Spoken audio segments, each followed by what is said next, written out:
very shortly I'll introduce you to Councillor Eddie Lavery, who is lead member in Hillingdon for Environment, Housing and Regeneration, to bring the local authorities' perspective to the climate challenge before us. We'll then hand over to Jessica Lobo from the UN Global Compact Network UK. Jessica will introduce the UN Sustainable Development Goals, the SDGs, and help put climate action in the context of those wider Sustainable Development Goals, as well as giving us a little introduction to what the Race to Zero campaign is all about and what this COP26 conference has in store and what that might mean for business moving forward. We're then going to get right down into the practicalities of how we start to make a difference, and of course the benefits that can bring to your business, with a case study from the Oak Network, and Ivor Tucker will be introducing their work as well as their sister organisation, Hope Sustainability. We'll then hear from my colleague, Barney Close at West London Business, who will introduce the Race to Zero West London campaign and toolkit, which is live as we speak, and he'll guide you through that resource to take a better look at later. And Barney will then hand over to Martina from Climax Community, who've developed the Climate Essentials tool, which will help you with that essential sort of first baseline assessment of the carbon emissions of your business, from which you can then start to make a forward plan. So that's the plan for the next 80 minutes. But without further ado, it's my great pleasure to warmly welcome Councillor Eddie Lavery to share Hillingdon Council's perspective on the opportunities and challenges before us. Councillor. Thank you, Andrew, and thank you for that introduction. As Andrew said, I am the Cabinet Member for Environment, Housing and Regeneration in Hillingdon, and climate change forms part of my brief. So my thanks to those businesses who've taken the time to attend this afternoon, and to Andrew and the West London Business team for organising the event. I think we're all becoming aware that we need to reduce the level of CO2 in the atmosphere. We had the 2015 Paris Accord. We've got COP26 in Glasgow at the end of this year. If you look at the recent statistics, the rate of growth of temperature rises is increasing, and this is having impacts on sea levels, on weather, and we always used to talk about freak and extreme weather events, and certainly in this country we are seeing more of them. I was reminded yesterday in another meeting on the subject that at one point a couple of years ago we technically were in a drought as far as the water companies were concerned, yet we had large amounts of flooding in the summer following a freak weather event. The UN, if I pick a couple of UN statistics, in 2019 was the second warmest year on record, and it then ended the warmest decade on record. So I think that gives us the scale of the challenge that the world faces, and we all have a part to play in reducing the effects of CO2 on the atmosphere, and also allied to that, improving air quality as well. Now, Hillingdon declared a climate emergency in Jan 2020 and currently has a climate change consultation draft plan out, and we are consulting widely on that at the current moment. From our perspective, we're trying to do a number of things. The first of those is to lead in terms of our own activities, and we are, a housing provider with some 10,000 units. We have vehicle fleets, we have lots of buildings. So in other words, looking at our own record and seeing what we can do and doing all the things we need to do to reduce our carbon footprint. But also we recognise that the local authority has a leadership role to help others to make their journey, and in particular, we can highlight our own good practice, but also if there are grants and other facilities available through business groups or through government and so forth. In other words, act as a bit of a showpiece. I mean, we have set out 3 climate change commitments, they being to lead and inspire our residents, businesses and schools to reduce their own carbon emissions, to become carbon neutral by 2030, and to achieve 100% clean energy across the council services by 2030. The council has already made good progress in terms of reducing our carbon footprint from 21,608 tonnes in 2009 to 12,487 in 2020, a reduction of some 42%. Some of this obviously comes from our energy providers, and obviously the UK energy market is changing in terms of particularly electricity generation now getting much greener, but we've also managed to reduce emissions from our fleet transport. Hillingdon has divided its actions into 7 themes, being community leadership, our own operations, building better places, using clean and green energy, waste management, climate change, adaptation and mitigation, and carbon offsetting. And I'm not going to do the technicalities of carbon offsetting because to me that is the, we need to be doing all the others largely first. Now, whilst we need residents to take actions, we also need the business community to very much join in this. Now, there are a number of, it's easy to talk about the high level goals and aspire to them, but what can you do practically? In terms of things we are doing or looking at doing, in terms of buildings where we grant new planning consents, we are now we're looking for improved environmental standards, reduced emissions from them. Obviously, energy in terms of particularly transport. Now, we know there are not electric vehicles available for every transport use, particularly in business, particularly at the heavier end of lorries, but there are certainly vans and cars now becoming available. They will not only reduce the CO2 we put out, but also will improve air quality. The second area is waste disposal. You know, and a challenge, I suppose, for everybody on the call is, do you separate your waste? Does it all go in one large container? Or is everybody in the business separating out recyclables? And more importantly, beginning to reuse.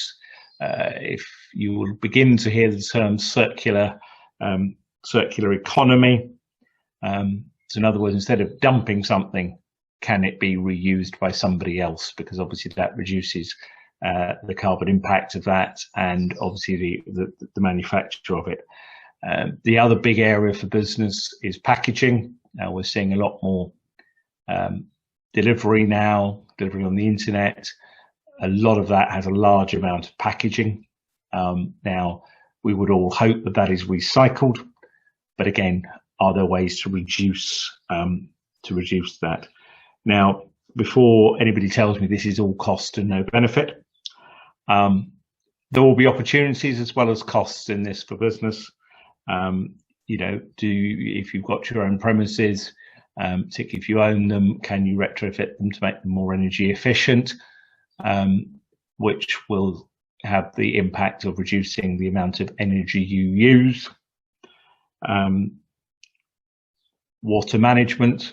If you're undertaking building refurbishment, can you install systems to reuse water as opposed to it flowing through the system? And we will create new industries as a result of this work. There will be new opportunities in green industries, from solar to increased insulation, electric vehicles, and so forth. So there will be opportunities, and I think there's an opportunity for the business community here to innovate and to bring their sort of thoughts. And as part of this roadshow is to do that, is to gain ideas from others as to things that you might do. I will make a plug on behalf of Hillingdon. We have currently, the consultation is out on our website, or you can email us, and we would very much value a response from the business community, so from businesses as a whole, because that will complete our picture. You've probably heard enough from me at this point, so I'll pass you back to Andrew. Councillor, thank you so much for those opening reflections. I have to say, I was staggered, but positively so, to hear of that fall in your emissions from, I think it was 21,000 in 2009 to 12,000 in 2020. And I think for any of us that perhaps sometimes feel a bit gloomy about the journey that's still ahead of us, that should give us hope as to what is possible and in just a decade, of course.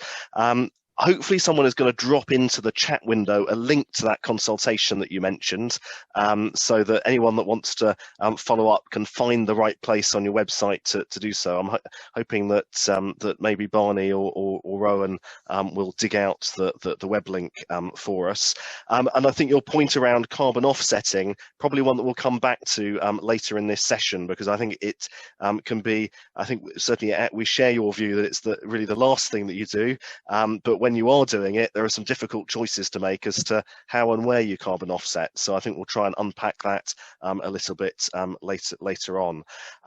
Without further ado, it's my great pleasure to introduce to you Jessica Lobo of the UN Global Compact Network UK, who, as I said in my introduction, is going to unpack the UN Sustainable Development Goals and what they're about, how they connect to climate action, as well as telling us a bit more about Race to Zero and the COP26 conference later this year. So over to you, Jessica.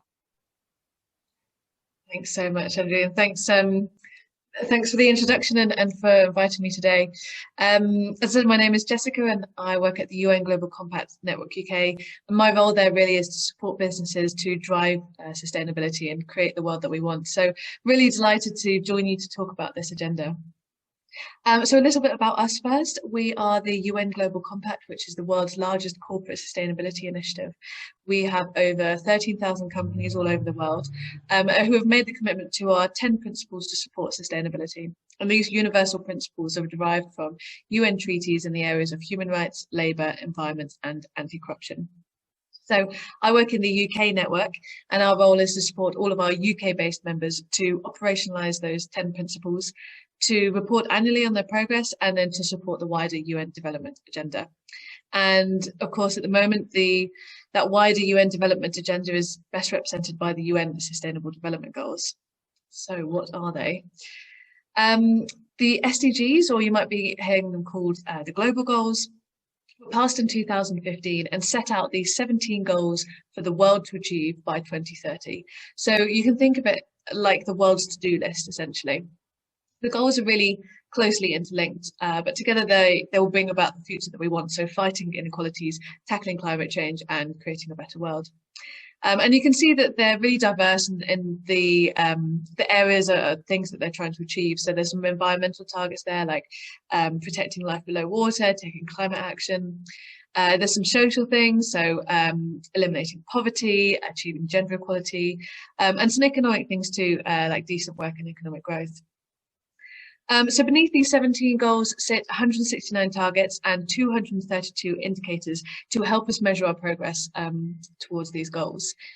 And this agenda was agreed by all UN member states. It was the largest consultation ever undertaken by the UN. I think there was literally tens of thousands of stakeholders. So the goals apply to all countries. But I suppose while it was government that made the commitment, achieving these goals is going to take, or is going to require support from everybody, and especially the business community.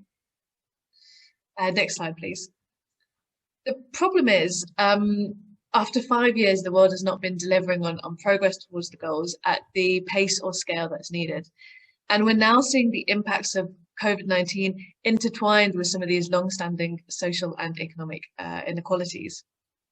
And I think there was a real missed opportunity that if we'd have been working on this agenda more before the pandemic, we would have been better equipped to deal with it. So we would have been left with more universal access to healthcare, more inclusive and sustainable societies, better protections in the informal economy, more resilient businesses. Next slide, please. I think the good news is that we are seeing a lot of engagement by business across this agenda, but there's a critical performance gap between the action that businesses are taking now and the global and societal needs that are defined by these goals. So globally, only 39% of companies have targets that they think are sufficiently ambitious or science-based, which means that, for example, a business may be setting targets to reduce their carbon emissions, but these targets and the actions they're doing, they're not actually sufficient enough to limit global temperatures to a safe amount. So that's what's happening at the global level. Let's go on to the next slide and look particularly at the national and local level. So specifically in the UK, we have a lot of work to do. On the left here is a study which was done in 2018, which found that of the 143 targets which are relevant to the UK, we're only making good progress on 24% of those. And so the UK government has been working on this agenda. In 2019, it did the report in the middle there, which is the voluntary national review of our progress towards the goals. And it took a really in-depth look at each SDG and outlining the next steps that we need to be doing to achieve them. And there's some more recent figures now on the ONS website of how we're performing against each goal, if you're interested in looking at something a bit released this year. So we've now got this mandate from the national government. Now local governments are beginning to work on this too. And London released a report just this year reviewing how the city is contributing to these goals and also set out 5 key recommendations for advancing them. And I think crucially built into those recommendations is this urgent need to use this agenda to help us build back better and recover stronger from the pandemic. And of course, business is going to be such a huge part in London delivering this.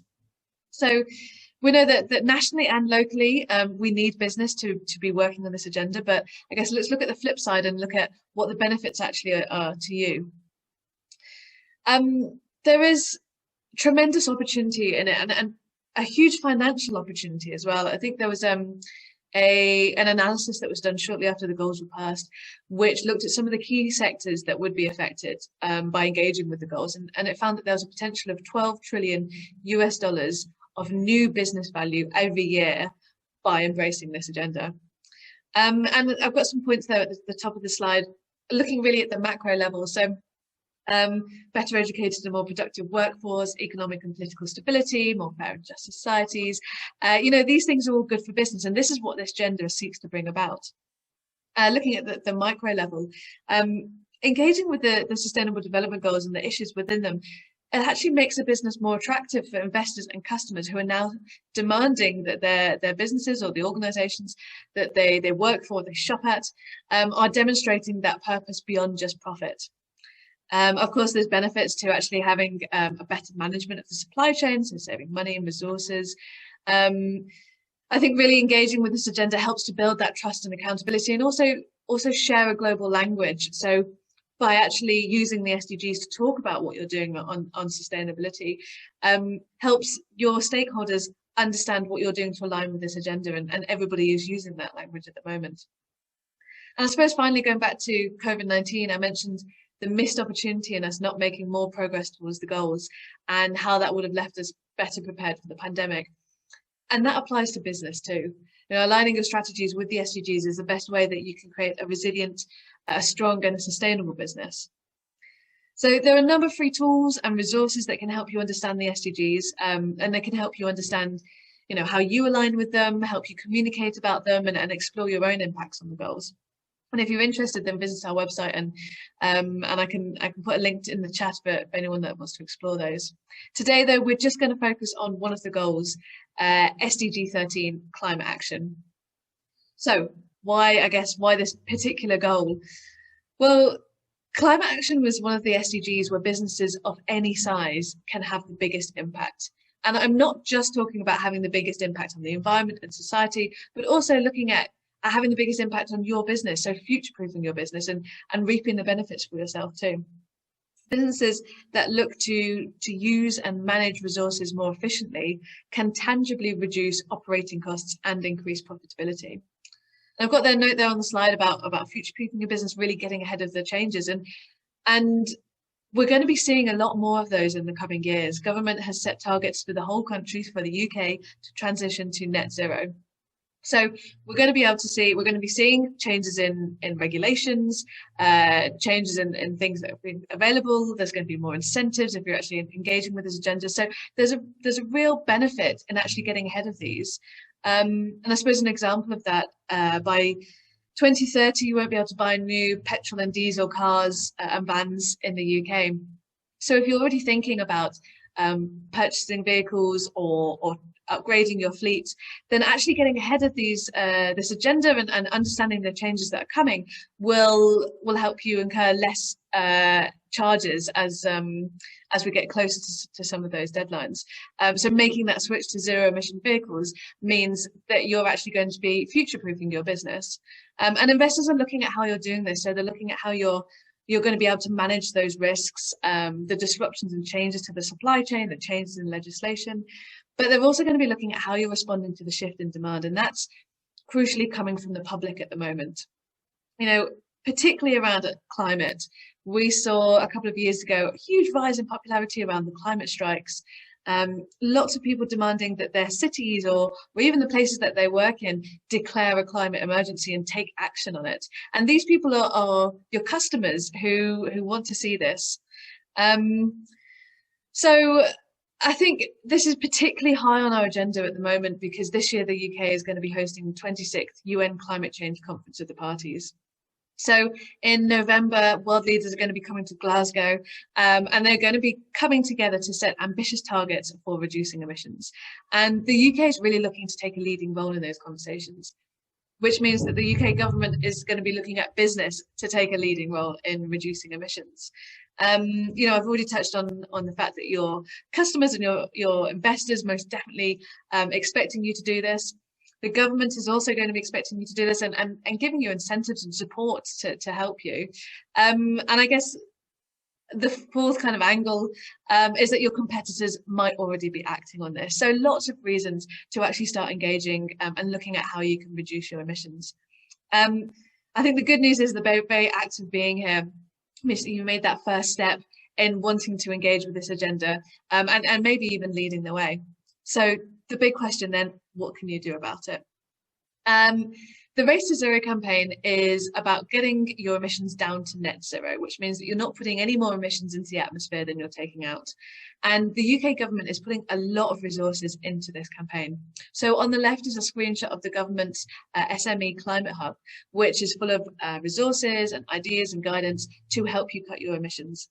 And just by taking the first step to make a climate commitment will then open the door to some of these tools and some of these incentives that can then help you meet those commitments that you make. And I think it's going to be Barney who's going to be talking a little bit more about this when he introduces the West London Business Race to Zero toolkit a little bit later. Just to mention that the UN Global Compact Network UK is also going to be partnering with the government to host a 1-hour webinar to take a deep dive into COP26 and what it's all about. Explore some of those terms that I've mentioned, things like net zero, and also take a look into those practical steps. My final slide, though, I just want to return to this broader sustainability agenda and take a look at where climate action fits within it. The truth is, we can't achieve any of the other goals that protect the environment or reduce inequalities or lift people out of poverty if we don't take urgent action on the climate. And you can see that we've whited out some of the goals that are left here on this slide. Those are the ones which business can have a direct positive impact on if you just take action on climate action on SDG 13. So, for example, looking at your supply chain to help you reduce emissions, that's going to impact Goal 12, which is responsible consumption and production. By encouraging your staff to take active transport to work, that's contributing towards Goal 3, good health and well-being. Looking at renewable energy is Goal 7. Working with your local council on some of their plans and initiatives, Goal 11, offsetting carbon that you can't reduce, that goes towards Goal 15, and so on. And of course, that's just the goals that you can have an impact on at the direct level. If you then consider the knock-on impacts nationally and globally, you can start to understand how just taking action on that one goal will then impact all of these other goals. So I hope that set the scene a bit. I'm now going to hand over to Andrew and the rest of the speakers who are going to dive into more of the practical action that you can take to deliver this agenda. Fantastic. Thank you so much, Jessica. A tour de force as always, and a date for all of us to remember for our diaries, the 17th of June, for that workshop you're doing with the Department for Business, for another sort of deep dive into race to zero. And also, I think an important message there that we shouldn't forget in terms of the interconnectedness of all of the SDGs, and that, you know, by focusing in on climate action, it doesn't mean that we forget all the other areas. In fact, they're mutually reinforcing. Without further ado, as I promised, we're going to dive down into some of the practical opportunities for businesses today. And to help us explore what's possible, we're going to be hearing next from Ivor Tucker of both the Oak Network, but then Ivor will also introduce Oak's sister organisation, Hope Sustainability. So over to you, Ivor. Thanks very much, Andrew. And thanks for everybody for attending today. The Oak Network is a business that aims to help SME businesses reduce their emissions, improve their energy efficiency, and save money at the same time. So you're doing good and saving money. Currently, virtually every SME business receives one piece of data each month about their energy consumption, which is their electricity bill or their energy bill, which they pay because they don't have any choice if they want to operate. But it gives them absolutely zero insights into how they're using energy, what their patterns of consumption are, and most importantly, how they can try and improve their efficiency and reduce wastage. So what Oak does is that we provide regular reports to our SME clients which show the consumption patterns on a daily basis, hourly, sometimes minute by minute. And most importantly then, off the back of that data, once it's collected over the course of several weeks or several months, we then provide insights and recommendations into how the business can reduce both costs and CO2 emissions. It's a very affordable service, typically costs between 5 and 10% of the annual electricity bill before any savings are generated. And we would estimate, based on some of the early clients that we've had, that businesses can save anything from 10 to 40% within 12 months.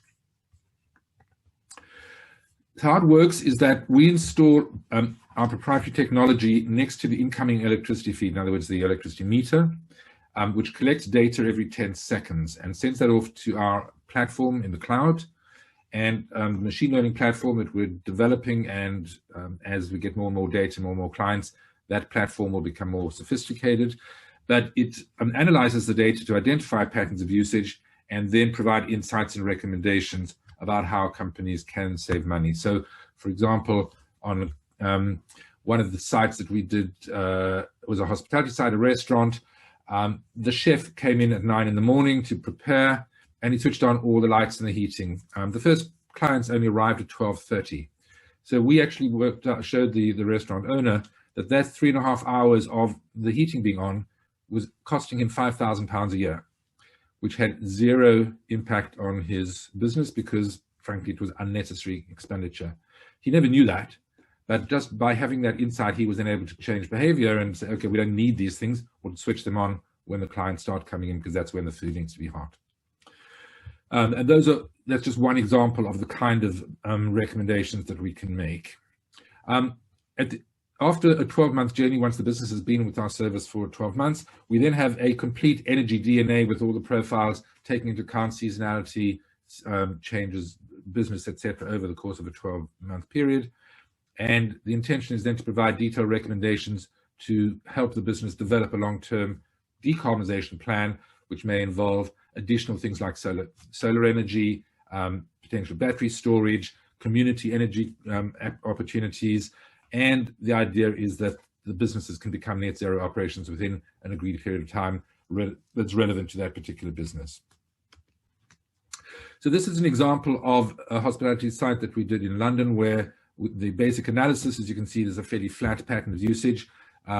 There's a breakdown of various different, it's a restaurant and bar, and you can see the various different fridges and machine and appliances that are in use in the bar. And they were effectively generating £62 worth of energy each week. We then made certain recommendations, and once they were applied, the business saved £32 a week, 52% saving. So that's just one indication of one business being able to make quite significant changes to the way it operates without changing anything in terms of the value that the business delivers to its customers. What Oak does at the moment, because we're a relatively young business, is these are the elements that we're able to offer immediately to a business, which is going then from zero information to understanding some of the patterns of usage, validating your energy bills, getting the understanding that the times of highest consumption, and being able to analyze, do those make sense? Are there things that need to be looked at where potentially improvements can be made? Under development are things like clustering, where as we get more and more customers, we'll be able to identify the certain patterns within a particular type of business. So, for example, a series of restaurants, if a restaurant has a particular floor area and number of covers, if they look like this, then they can generate savings of whatever we would be predicting based on the data we've collected from other businesses. And anomaly detection is important because a lot of appliances start to fail. So before they fail, they're emitting electrical signals, which we can pick up and alert the company before the failure occurs. Also look at potentially changing to more efficient appliances, and various other things that will go as the business develops.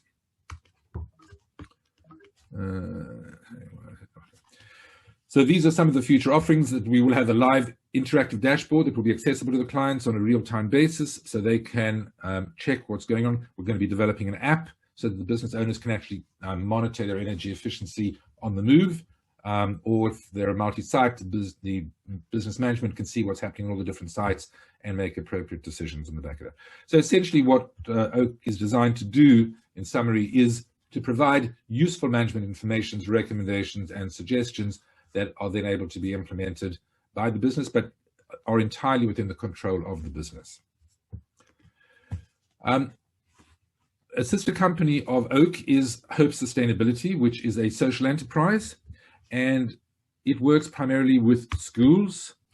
The idea is to introduce the whole concept of energy efficiency and sustainability to school kids, not just as a one-off lecture or an occasional video, but actually getting them engaged in ongoing activities, projects that are relative, practical to them, and because they're related to their schools, they can actually engage and see the impact of the work that they're doing and the project activities. So from an operations perspective, the school is like any other small business in as much as it, again, uses electricity and pays bills. So we would install the Oak sensors to give the business management of the school the understanding of where they're using energy and where efficiencies can be made. But the next step then is to take that data and to work with the teachers and pupils to empower them to start using that data to inform and create learning resources for the pupils. And it applies both to primary school and to secondary school pupils. The intention, the aim of Hopes is that over the course of a 10-year journey from mid-primary, sort of 7, 8-year-old kids up to the end of A-levels, that pupils will engage with sustainability activities on a practical basis through the course of their education every week, every term. And the intention is that by the time they leave secondary school, they understand the complexities about the climate action agenda, that it's not a black and white scenario. There are lots of trade-offs, there are lots of checks and balances that you have to make. But most importantly, that there is massive opportunities in the green economy for school children who are interested in getting engaged. And part of what we're also trying to do is to engage with the business community to expose to pupils what businesses are actually doing in terms of their own operations, in terms of how they're applying the decarbonisation plans that many companies are now talking about. And the same would happen with the local councils. So the idea is for the pupils to get an understanding of all the different opportunities, the issues, the exciting new technologies and things that are being developed on an ongoing basis by various different companies, academic research institutes, and the government, and to understand that there's an enormous amount of opportunities from a career perspective for them to be involved in and contribute to climate change. And most importantly, for everybody to understand that we all have to make contributions if we're going to achieve the carbon 2050 goals that the government has set. It can't just be left to government or big companies or somebody else. Everybody has to be involved. So what we did, as I said, we installed the energy sensor technologies in schools. We then empower the pupils and the teachers to undertake projects, to get more engaged and understand what the different elements of the climate change actions are all about. So there could be competitions between class groups, between schools, between regions. So there are loads of things that can be done. Most importantly, we believe that the resources need to be delivered to schools at the moment at no cost to the schools, because even £1,000 or £1,500 is a barrier for many schools to embrace this because of the budget constraints under which they're currently operating. So what we're looking to do is to engage with councils, with local businesses, to identify ways to support the installation of the resources in the schools, whether it be financially, whether it be through community fundraising activities, whether it be through corporate sponsorships. And if anybody has any ideas or is interested in finding out more about this, we would be delighted to engage with you on that. Currently, we have the company, obviously, our activities for the last year have been somewhat constrained by the lockdown. So we've kind of relaunched everything at the beginning of this spring term. We have 6 pilot schools that we're working with, 2 primaries and 4 primaries and 2 secondary schools. 1 primary, 1 secondary are in the Barnet local authority. 1 is in Ealing, 1 is in Lewisham, 1's in Enfield, and 1 is in Kent. And the idea is that the pilot projects that we're undertaking this term are forming the basis of testing out some of the operations, how they are working within the schools, what are the sort of engagements that we're getting with the teachers.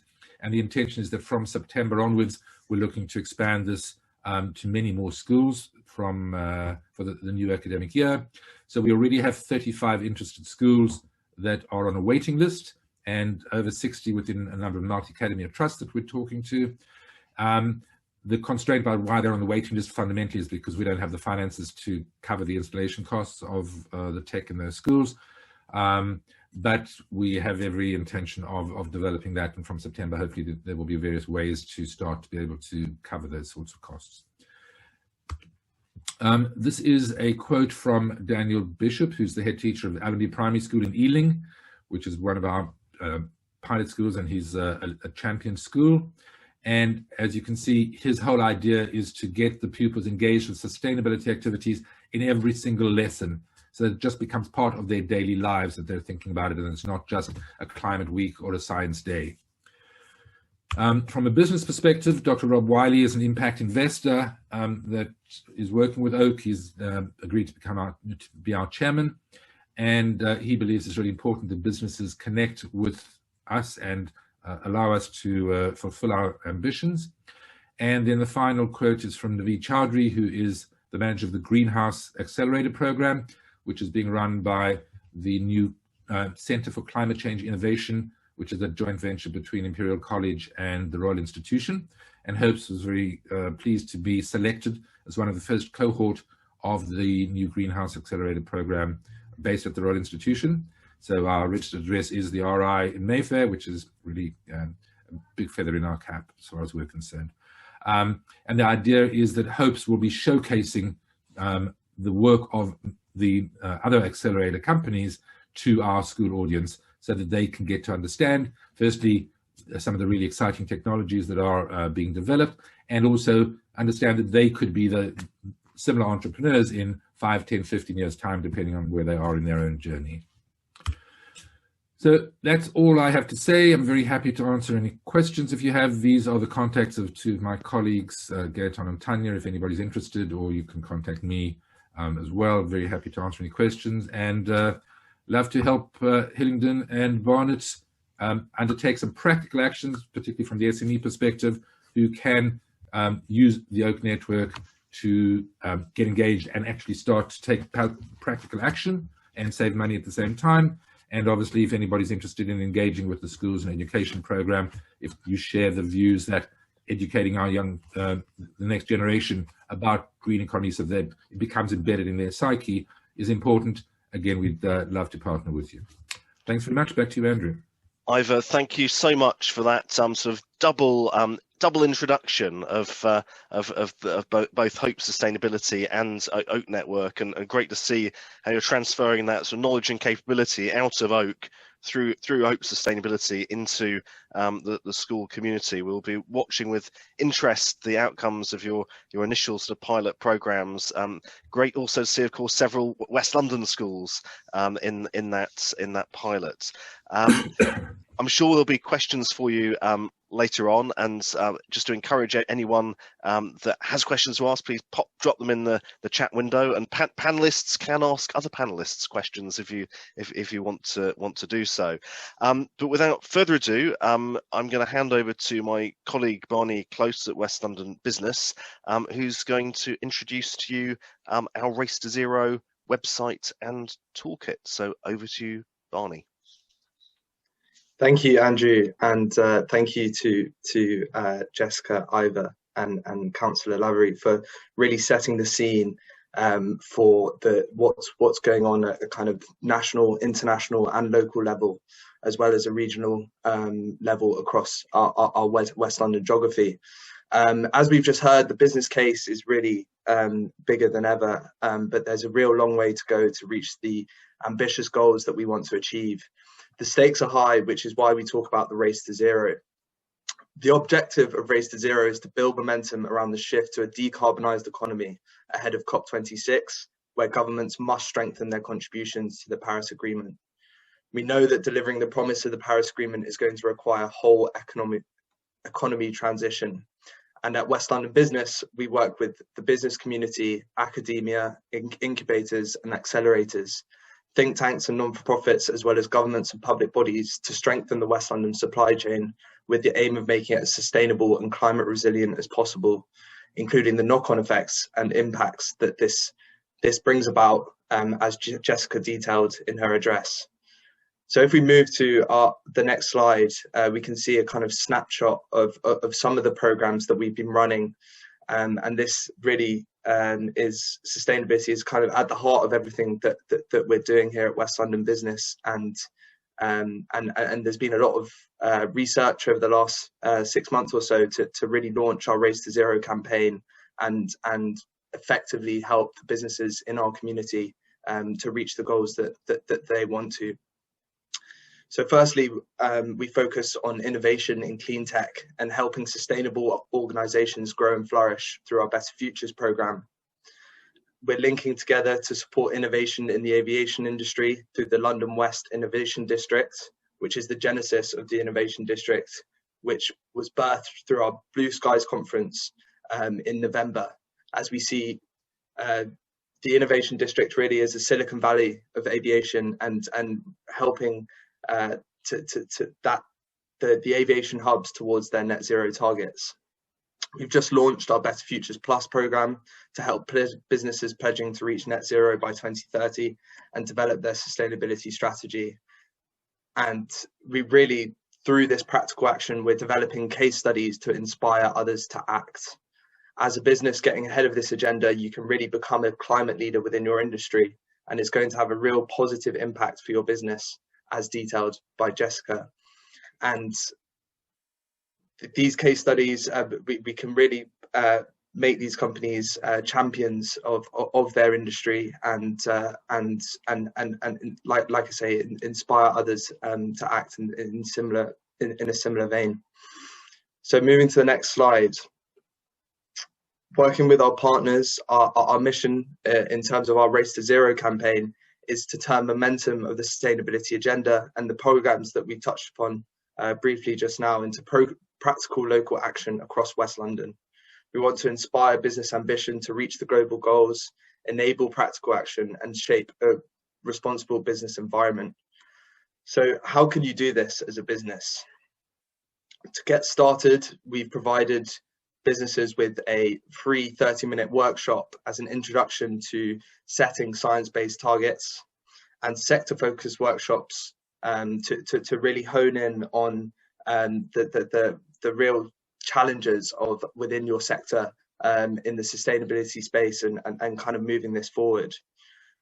We've provided companies with a basic carbon footprint calculator, to start their journey and really get an understanding and a holistic view of how their business is emitting, and by getting this view, looking at how you can then reduce your emissions and work towards that net zero target. So to achieve this, our Sustainability Tools Guide will provide you with the tools to get started on your journey, with information on wider policy guidelines, sector-specific tools, so you can track and reduce your emissions to fit your business and stakeholder needs. This resource is designed to signpost those tools and make you aware of them, to build awareness of your footprint, and not only do it for the leaders in your business, but really filter it through. So this whole agenda is working in tandem throughout your business. The guide includes some tools that take a holistic view, as well as tools that incorporate social and economic value creation. An example of this sector-specific side of things comes within our built environment section. The operations of buildings alone represent around 40% of energy use in many developed economies. Reducing energy use, as Ivor touched upon in his address, and transitioning towards zero greenhouse emissions is going to be critical in this area to sustain the Earth's ecosystems. So these tools are really to help your business understand and assess the environmental performance of your buildings. You can look at a product lifecycle analysis, which will assist with your sustainability decision making from a product or project level. These are suitable for businesses to understand the performances and impacts of the work that you are doing, and also discover hotspots in this process. It also helps stakeholders making better informed decisions. If you want to take a deeper dive into your sustainability agenda and what your company is doing and how you can reduce this, we provide a consultancies directory, which offers a wide range of consultants across various industries, which was selected by ourselves and can help your business on its transition to net zero. At the Race to Zero launch, there was an interesting report that showed that over half of the global GDP, measured in terms of the actors who make up the global GDP, have committed to or are thinking about setting a net zero target. If we move to the next slide, we can see our Race to Zero map. So there are two sides to setting your net zero targets. Corporates can register at the Science Based Target Initiative. The Science Based Target Initiative defines and promotes best practice in science-based target setting with the support of a technical advisory group, and independently assesses and approves companies' targets. And really, what we're talking about here is aligning to the science and moving with it. And over 1,000 businesses around the world are working with the SBTI to reduce their emissions in line with this. So those are the green and pink icons that you see there, but the blue ones comes in the form of the SME climate commitment. SMEs are the lifeblood of our economy, and now more than ever it's imperative that we support the UK's businesses as we look to recover from the impacts of COVID-19. There are over 1 million small and medium-sized businesses within London, so it's an area that we're really looking to plug into, and one that's vast within our geography. The BEIS is encouraging all SMEs to make the following commitments by completing a short form: to halve your greenhouse gas emissions before 2030, achieve net zero emissions before 2050, and disclose your progress on a yearly basis. But you're not alone in this.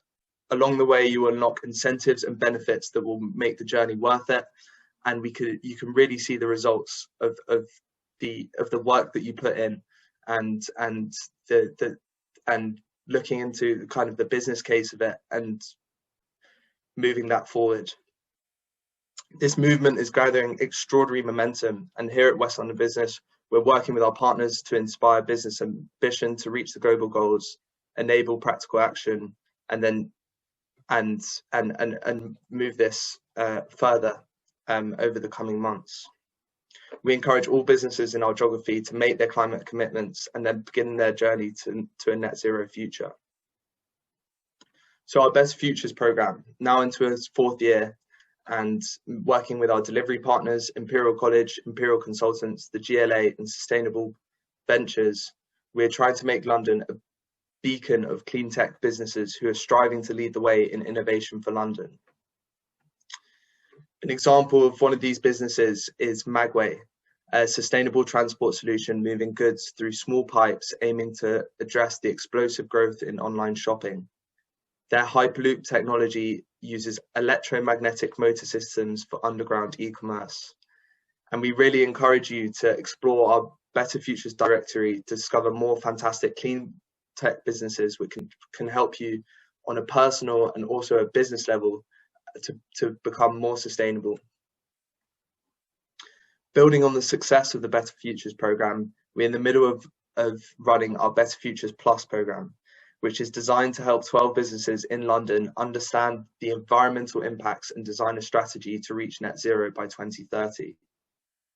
We have selected 12 businesses across 4 sectors of film, creative, food and hospitality industries that were really hard hit over the COVID-19 pandemic, and each business will use their green innovation vouchers worth £5,000 to gain bespoke sustainability advice from a carefully selected environmental consultant, and also take part in the Leonardo Centre's Executive Leadership Programme with Imperial Business School. This really feeds into the case studies and the champions of the climate change agenda that we really want to promote at West London Business, so other businesses can follow in suit and work towards similar targets. Each business will be using the Climate Essentials tool to make showcases for the other businesses to follow and really track their data and look at how they can reduce their emissions in a magnitude of different ways. And I think that leads me nicely to Martina, who will demonstrate the tool and show you how you can begin this journey to net zero and look at your data from a holistic view. Martina.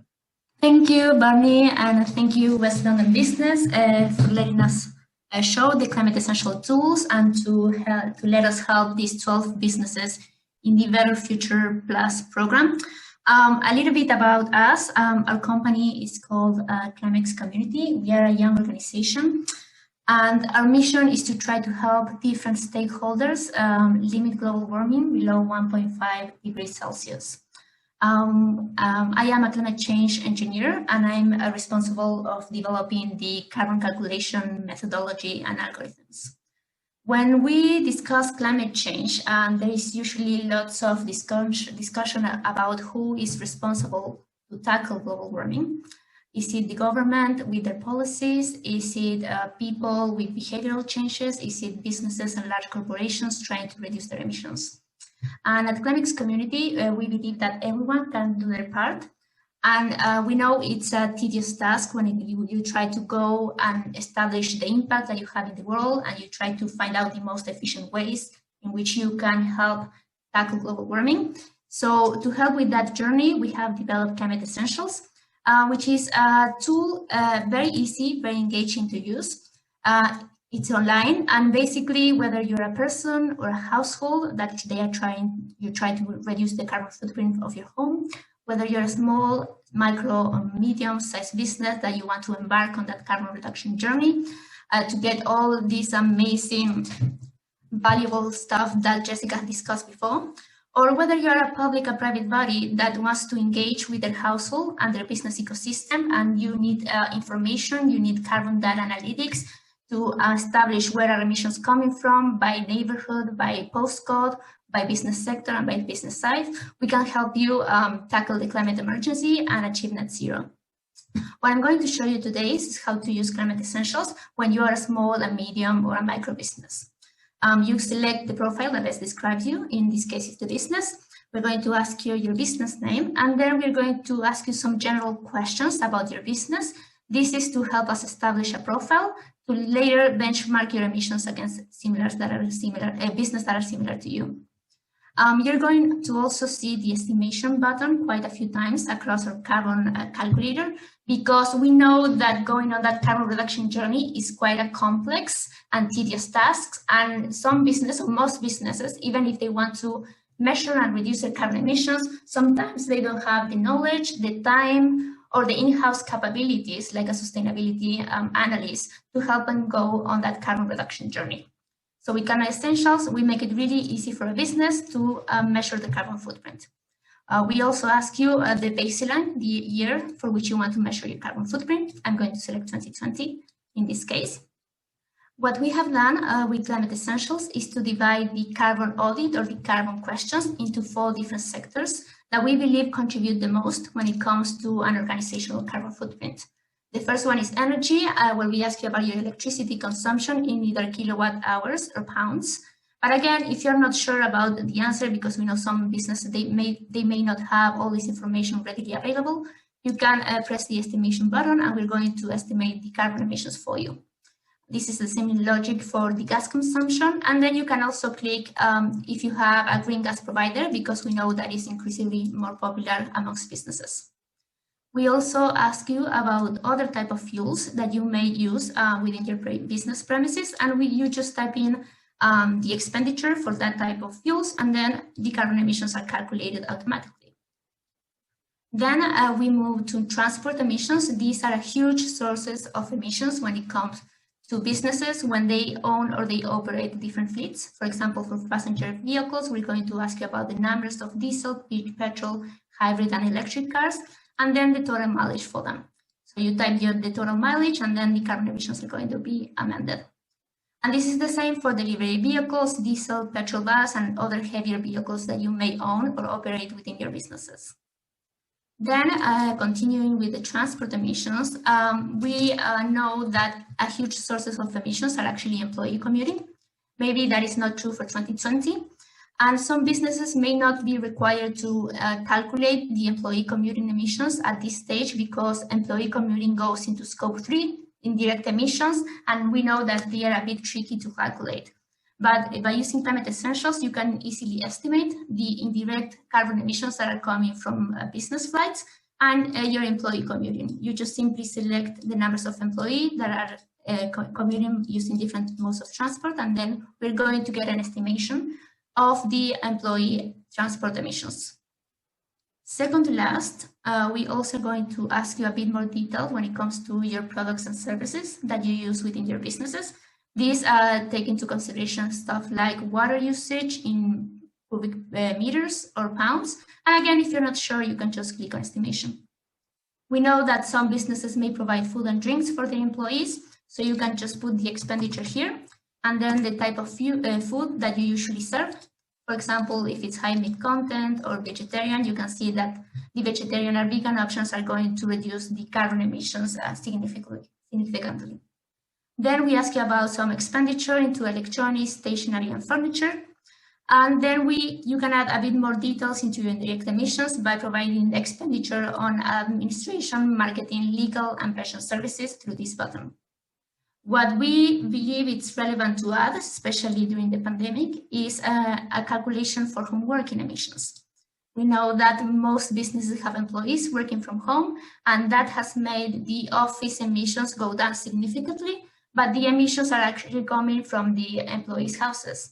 So when you select the numbers of hours your employees are working from home, how many employees are working from home, and how often they work from home, based on this profile, Climate Essentials can actually estimate the office equipment emissions. This is the electricity consumption of electronics like laptops and routers and printers. And then we have a way of estimating the heating and energy emissions and cooling energy emissions. Then last section that we focus on Climate Essentials is waste. We have divided the waste into 3 different sections, and we're hoping to add a bit more detail quite soon.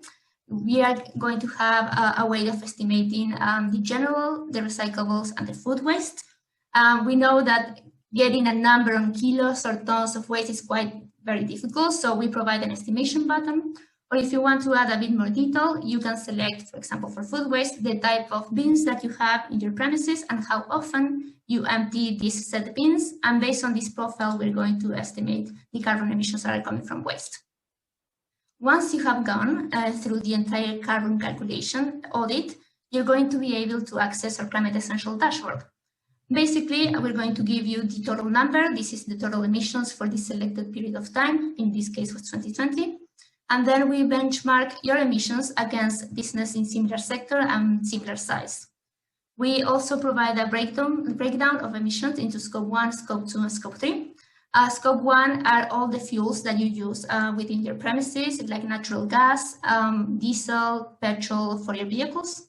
Scope 2 are the emissions that are coming from electricity, district heating if you have, and electricity for electric vehicles. And then for Scope 3 are the rest of the emissions that you do not usually have a responsibility for, such as waste, which is downstream, and then upstream is your suppliers and the services that you buy. Then we have an emission breakdown into the same sectors that we have in the carbon calculation. And then we have how much the businesses in our community have pledged to reduce. Because at Climex community, we believe everyone can do their part, and every little step helps when it comes to limit global warming below 1.5 degrees Celsius. Then we can access our carbon reduction plan. We have some recommendations on how to try to reduce emissions into different sectors, the same as the calculator. But you may have done some of this stuff already, especially the ones that are quite easy. For example, switching your lighting to LED. If you have done some of this stuff already, you can click on them, and then they're not going to appear later on the carbon reduction plan. So once you access the carbon reduction plan, you're going to see the emission breakdown into the similar sectors as the carbon calculator, and then you're going to see your progress on the right-hand side. For example, let's say we want to reduce transport emissions. We can go into the transport reduction plan, and then we can say, okay, let's see what happens when I try to electrify my passenger fleet. Those emissions are going to start to coming down significantly.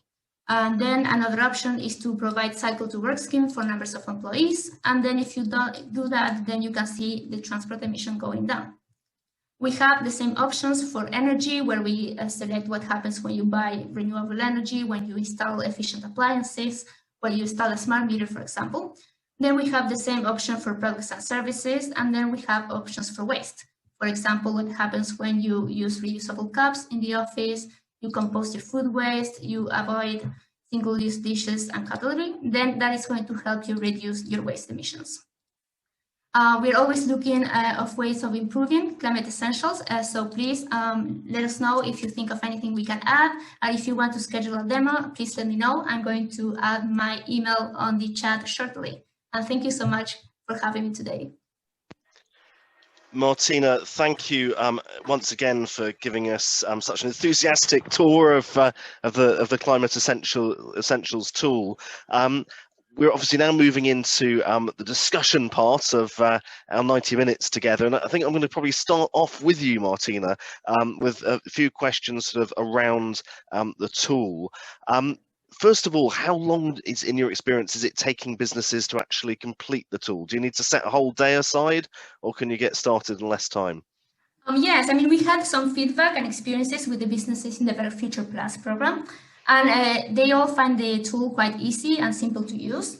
Obviously, depending on the complexity and the size of the business, you might take some time aside to gather all the financial data that you have on the Xero account, for example. But in reality, some businesses may take a few hours if they have that information readily available, or it may take a bit more time to try to go to find all that information.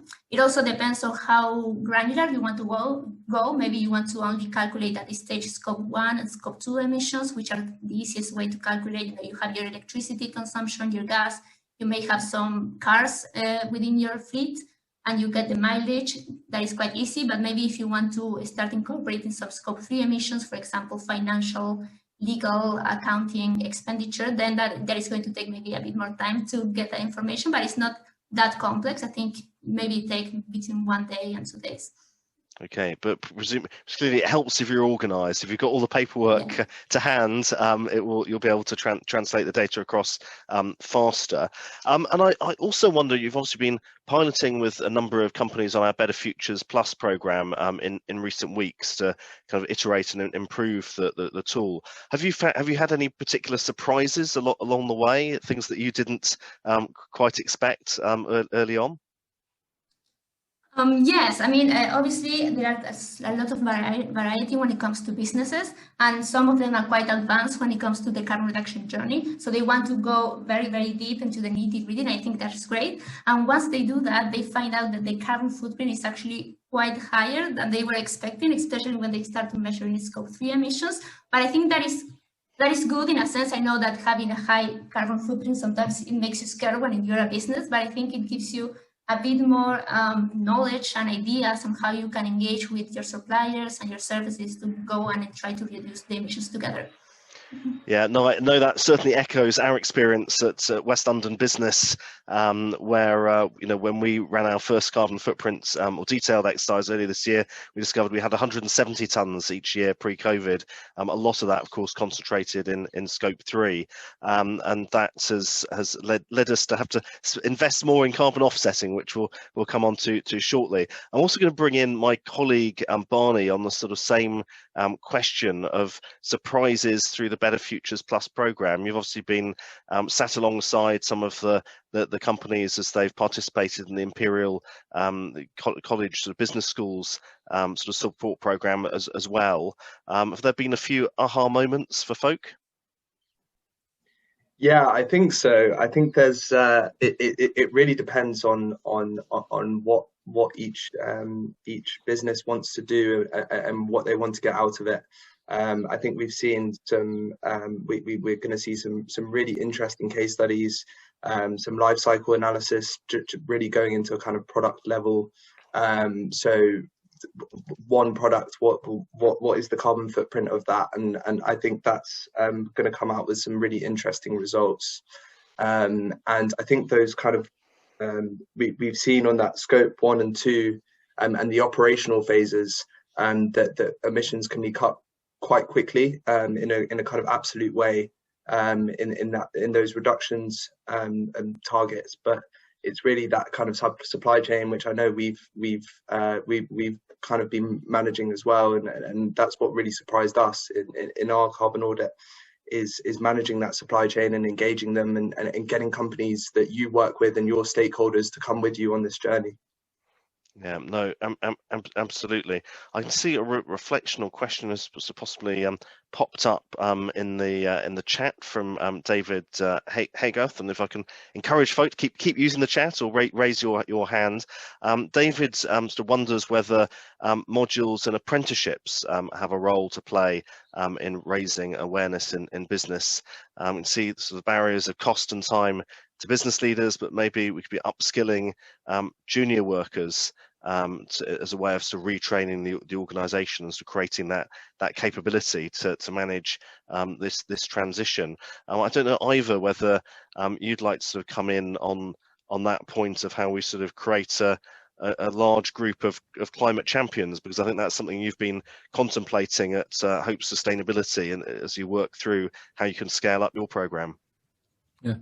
I think the key point is really all around trying to connect with companies and getting them to understand one of there's definitely a desire and interest from the business community to get involved in sustainability. The big problem is that most of them haven't got a clue how to do that, and because they're so busy with just keeping their businesses alive, it's not a core priority for them at the moment.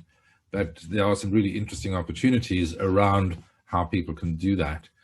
And I think the education element is apprentices is not an area that, at the moment, that we've looked at in any great detail, because that's sort of one step above it's more further education rather than the high school level or secondary school level. Having said that, the apprenticeship programs are areas where, particularly if they're related to sustainable activities, is an area I think where a lot of people could get more involved and use some of the resources that come through, whether it be from funding or other things, to try and address some of the sustainability concerns And in fact, we've been looking at doing some work with the Kickstart program to try and develop a trainee sustainability officer. And it looks like we're going to be piloting a project with Bromley Council with 1 or 2 candidates on that in the second half of the year. And also we've been talking with West London College because they're also looking at various things. So there definitely are opportunities. I think part of the problem is at the moment there's no kind of central structure or coordinated process to get done. I think the biggest problem we have is that it's now becoming a very crowded space, and that lots of people are trying to get involved in the whole area of climate change action, but there are lots of disparate things, and there doesn't as yet seem to be a coordinating center or hub to bring things together. So that's what we're trying to do from an education perspective, is to become that sort of hub. And it might be an interesting option to look at how WLB might be able to become a hub more on the sort of on a corporate stroke business level. Yeah, no, absolutely. That I think is certainly, like you, at the sort of direction of travel for us. And I think, as you say, the Kickstart roles could have a role to play here. I mean, we've wondered whether we need almost a green army of Kickstarters through the latter part of this year going into next year to really kind of get the volume of conversations that need to happen right the way across the business community started. As I think we've demonstrated through this webinar and many others, the tools are there and ready to take off the shelf. An awful lot of the solutions are ready to go. We can see that too in the impact that Hillingdon Council has had on its own estate over the past decade. But we just need to scale that up and have many more conversations and commitments to action. On that point, actually, if I can just interrupt and possibly challenge the Councillor Lavery, is if you'd be interested in finding out a bit more about what the program that we're trying to pilot with Bromley is about, and see if that's something that Hillingdon might be interested in replicating. If that's the case, I'd be very happy to have a chat with you about it. Okay, there, Councillor, you've got an opportunity there for a follow-up conversation with Ivor, who's opened up his diary. So we'll wait, hopefully, for a positive reply there. We talked at the very start of the webinar around the carbon offsetting challenge, and I'm keen that we sort of circle back to that, because, of course, certainly the short-term challenge, once you've figured out what your total footprint is you're not necessarily going to be able to get that down to zero overnight. It could be a decade-long process. So how do you mitigate in the meantime? At West London Business, I've dropped into the chat a link to our partners, the Carbon Club, who we invest into on a monthly basis by direct debit to help the reforestation of English forests, which has the advantage that we can actually go and visit them if we want to. But the choices are very varied, and I wonder, Martina, whether you could perhaps just talk us through some of the factors that businesses are going to need to make as they move down that offset path. Yeah, sure, I can do that. Before that, I wanted to make a point on upskilling junior workers. And as the younger generations, I'm actually not that young as I look, but we grew up as climate change being the #1 concern that we had. We were educated in our school, in our houses, and the pool of young talent that is out there, that they have all these masters and all this knowledge about climate change, is amazing. And we have 7 climate change ambassadors at Climate Community, and they are also passionate about trying to solve climate change. And one of the pressures that are going to come from businesses are from employees themselves. So you can actually take advantage of that pool of knowledge that comes from your junior workers and start creating a carbon reduction plan within your ranks. I mean, you may not even need a lot of information that comes external. You actually have the capabilities in place within your business sometimes. But on carbon offsets, because for this topic, I could speak all day. I know we only have 10 minutes. But for carbon offset, there are several ways you can buy carbon offset. We know that as a business, you want to reduce and you want to avoid your emissions as much as possible. But there might be some little stuff there that you cannot avoid, you cannot reduce. Some carbon offsets, for me, is a good way you can do so, because you can support different green projects across the globe. Obviously, when you choose to select a carbon project, you need to make sure that that green project has been verified by a third auditor. There are a few of them, like Climate Care, Gold Standard. I know West London used the Forest Carbon right in the UK. So those carbon offsets have been verified. So you are actually very sure that they are actually taking carbon emissions from the environment. Then you can either go to select your carbon offset by prices. There are a lot of volatility when it comes to carbon offsets. Some are a few pounds, especially, for example, wind farms in Asia. Some are a bit more expensive. For example, reforestation projects in Latin America and Africa, they might be a bit more expensive. You can actually go by the type of projects. You can choose to support as a business green projects in hydro, in solar, in wind, maybe clean stoves in Africa, or you may want to choose to select to support reforestation projects. And then obviously you can go by location. You can maybe want to support projects here in the UK.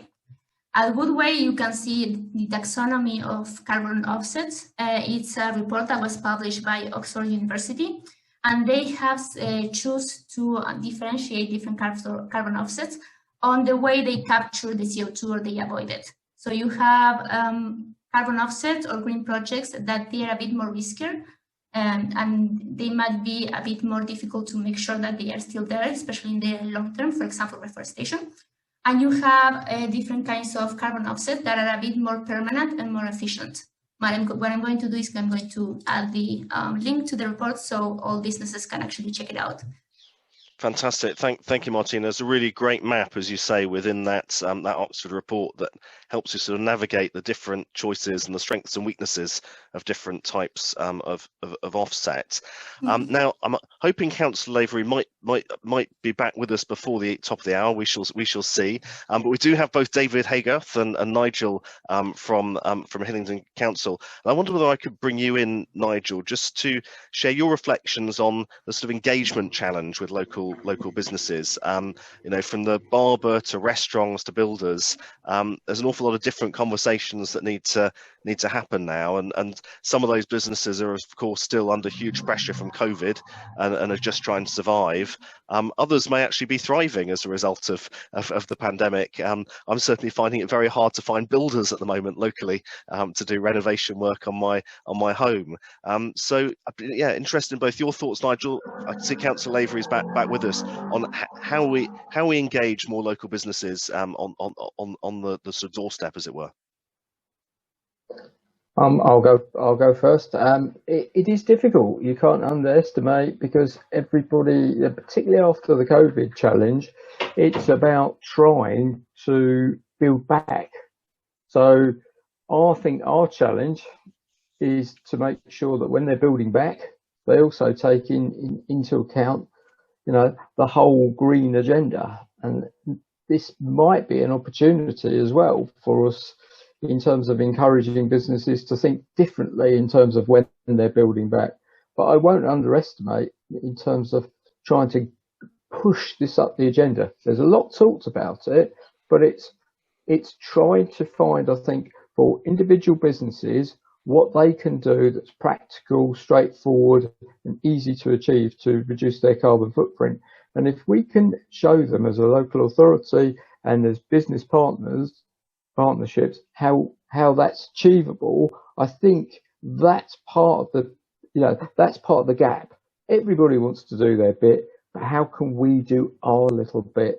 And so you've got our expert is David. I don't know whether he's got anything to add to that in terms of some practical insights. I think is possibly where I'd be coming from. David.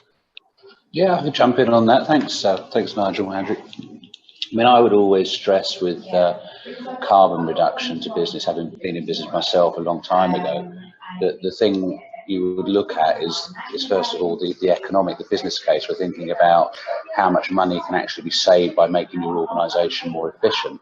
And from a business person's point of view, the effect of that is a positive one on carbon as well. So I was particularly interested to see the use of the tool from Martina. That's a very, very good entry-level way to actually map out what your footprint is. It can also link to when you're bidding for business, you've got a better idea of what your carbon footprint is, and for big contracts, that's important because organisations are asking for that kind of information. And then once you're in the mindset of actually understanding that, then you're looking upwards in the organisation, you're communicating across the corporate structure, and then you're starting to engage with some of the goals that were mentioned by Jessica around the UN, the higher level stuff. And pretty soon you've got the golden thread running through the whole thing. So you can start very much from a cost saving and financial aspect, but as you get engaged with the subject, it broadens out, and before you know it, you're a cleaner and a greener organisation, and by virtue of that, you're finding yourself more attractive to other businesses. And that's the way I would say start small with it. Start small and understand your impacts, understand what can be saved as a business, look at the economic bottom line, and then focus on the triple bottom line of the social and the environmental objectives as well. And that way, I think you're switching more towards a sustainable growth rather than an economic bottom line. That would be my observation. And that was certainly, I think, echo our thinking at West London Business, David. One of the quick wins I always highlight, of course, is a switch to green energy off grid, which doesn't take long to do at all, whether it's home or in your workplace. You've just got to get the timing right as contracts come up for renewal. And if you bid at the right point in the cycle, you might even get green energy for a lower cost than brown energy. Councillor Lavery, what are your reflections on all the ground we've covered this afternoon? We've covered a lot of ground, and there's a lot of good tools out there. I would be with Nigel. I think one of the challenges is getting particularly small businesses who've got a lot on at the moment to engage. Recovery after COVID is a challenge for many businesses, and that will be taking up most of their time. It's the larger you get, the easier these things are in some respects, because the owner of the business is wearing less hats. You as a business grows and develops, it gets the beginnings of a corporate structure and therefore can allocate people. But when you're small, the person owning it is doing most things themselves. And having worked with small businesses for many years before doing this, I know the challenges that brings in all sorts of areas. It really does, and this is another one. So I think it's about engaging with businesses. I think it's about showing them small practical ways or practical steps they can take, using tools, using other methods to begin a journey. And I think organisations such as West London Business can assist. We can assist. Government can assist, because sometimes it's about, where do I find this information? Who's got it? Is it easily accessible somewhere? And I know one of the challenges I've set the officer team is for our own information pages on web pages, to make sure that if somebody goes and looks on Hillingdon, can you find it? Can you find it easily? Can you find the links easily? Can you work out where else you might go? But I think it's something we've got to do, and we need to do. And I think the more publicity it has, the better results we will get. But also, as more products are out there and there are more things out there, more people will get to think about it, because you'll be thinking about it at home, so you'll begin to think about it at work. So it's a journey we can do, but initially it's about engagement and going on. And of course, in some places, I think David and Nigel alluded to it as well. To some degree, some small businesses may, of course, have their hand persuaded, forced to a degree, because I would suspect that over time, some of these things will get built into applications for contracts. Absolutely, yeah. They normally do, sooner or later. So therefore, if your business involves selling to larger businesses, you may well have to start to satisfy, as you do in many other areas, what you are doing and how you do it. Indeed. You remind me of one of our companies of the year a few years ago, a company called Rapology, based in Park Royal, and they explained in their entry for the awards how it was being asked, as you described, by one of their large customers to start taking accelerated action on environmental sustainability that saw them really integrate it into the heart of their business and go through a complete transformation. So there are all sorts of levers that are going to move us along this path. That feels like a great place for us to bring today's discussion to a close. Please don't forget, anyone that's sort of tuned in today or playing back on demand later, that the council has its consultation live, Hillingdon Council, on its climate change strategy. Can you remind us of the deadline for getting responses in? 20th of June, if I'm right, David, from my memory. Yes, Councillor, that's correct. 20th of June. I did the right date by me. That's the date for us to get make sure we've had a read and got a response back into the authority. Thank you all, as always, for your contributions as panelists. There's a reminder here on screen that for follow-up, you should visit westlondon.com/race to zero to access the toolkit and all the related tools that Barney talked us through earlier, and indeed then Martina introducing the Climate Essentials tool. If you have any queries, please don't hesitate to drop Barney an email at barney.close@westlondon.com. But from me, just to say, have a great rest of your day. Thank you all.